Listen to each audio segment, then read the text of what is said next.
Let's solve some puzzles on the tactic pin. What is pin? When white plays this move,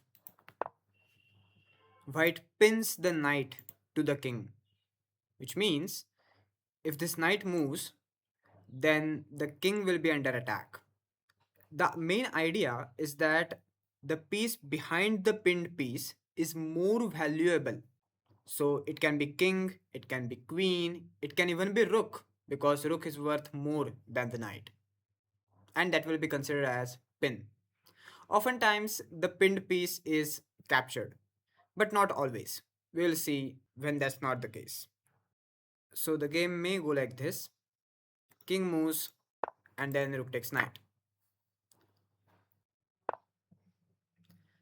Now, here, queen and king are lined up on this file.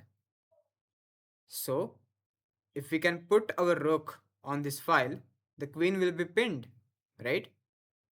So, you play this move. And white has to capture.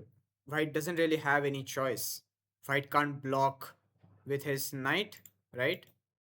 Can't play anything like that. See, that's not possible.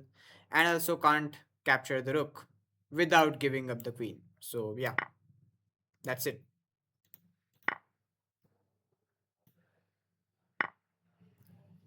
Now, again, queen and king are lined up on this file. What will you play? That's right, rook to d2. You take the queen, and please note there is a slight nuance in this position. This pawn is about to promote, so we have to stop it from promotion. The correct move is this. Bishop covers the square, not allowing pawn promotion. Now here is a position for you. White to play and win. Pause and try to find out the best continuation for white. Let me know your answers in the comment section below. Thank you for watching this video. Signing off.